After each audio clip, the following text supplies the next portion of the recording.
Valériane Maeo, bienvenue à Stockholm. Merci. Vous êtes chercheur donc en sciences politiques à l'Université de Montréal et vous avez travaillé autour des mobilisations politiques, de la participation et de la jeunesse québécoise. Oui, c'est ça. Donc, je m'intéresse beaucoup à la jeunesse depuis une quinzaine d'années, à savoir comment les jeunes apprennent à s'impliquer en politique, à s'intéresser à la politique, la démocratie, et euh, cherchent à s'engager dans leur jeunesse, dans la société. Donc de différentes manières, que ce soit à travers les manifestations ou la participation électorale. Donc on voit généralement qu'il y a des différences de participation entre les jeunes, les citoyens jeunes et moins jeunes en matière de participation dans les manifestations et que généralement les jeunes, en tout cas au Canada, participent moins aux élections. C'est intéressant que vous puissiez allier ces répertoires, enfin, la participation électorale d'un côté et la participation aux manifestations, parce que parfois il y a une tension entre les deux, hein. Il y a souvent des gens qui manifestent et qui ne votent pas. Est-ce que vous constatez ce phénomène dans vos recherches? Donc généralement, il y a, ce qu'on a observé dans la littérature, dans les recherches sur la participation politique et la diversité des formes de la participation politique, c'est qu'il n'y a pas de crowding out Mm. effect. Donc il n'y a pas une forme, les nouvelles formes de participation ou les formes non institutionnelles ne prennent pas la place en tassant la participation électorale. Donc généralement, on observe que les individus qui participent dans un contexte institutionnel, dans la participation électorale, participent aussi dans les nouvelles formes ou les formes non institutionnelles de participation politique.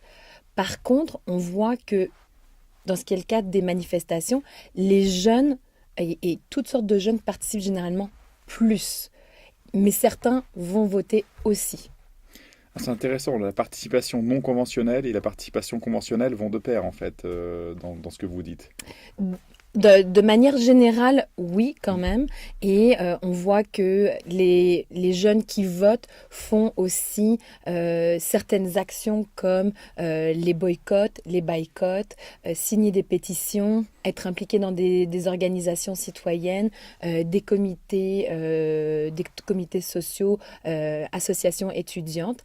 Mais c'est vrai que certaines formes de participation, comme je disais, la participation aux manifestations, reste un cas particulier où là, on a un profil plus général de la jeunesse, pas juste ceux qui vont voter. Alors vous êtes invité aujourd'hui dans le cadre d'une table ronde hein, sur l'héritage de mai 68, sur les années 60 hein, de manière un peu plus générale. Est-ce qu'au Québec il y a une sensibilité particulière par rapport aux mobilisations étudiantes et de la jeunesse des années 60?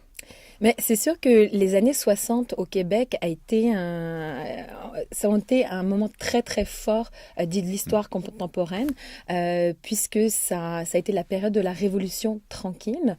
Donc ça a été une période de changements sociaux, économiques et politiques accélérés avec un rythme effréné de réformes. Et donc on a vu le Québec qui était un petit peu à la traîne en matière de libéralisation, sécularisation comparativement à d'autres pays, faire un rattrapage. Et donc la jeunesse, donc la génération des baby boomers, qui était la jeunesse des années 60, a été très très active, très présente. Et ce qu'on observe aujourd'hui, c'est que ce moment fort de l'histoire du Québec a laissé effectivement une trace chez la génération des baby boomers qui sont aujourd'hui plus âgés, mais qui sont encore une génération très active dans la participation politique dans la société canadienne.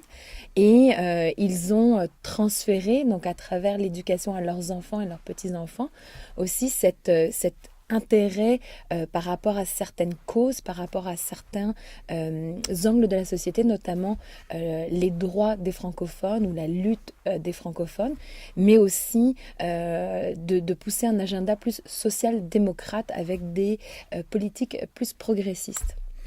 Alors vous avez parlé des répertoires d'action, on a parlé des mobilisations dans les années 60. Quel regard portez-vous aujourd'hui sur les mobilisations de la jeunesse au Québec?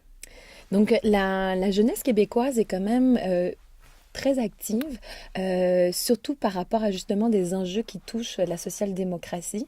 Donc en 2005 et en 2012, on a vu de très fortes mobilisations étudiantes quand le système d'éducation, donc de financement de l'éducation, a été menacé au niveau postsecondaire, donc au niveau des universités. Donc des réformes qui limitaient certains financements. Et donc là, les mobilisations ont été énormes.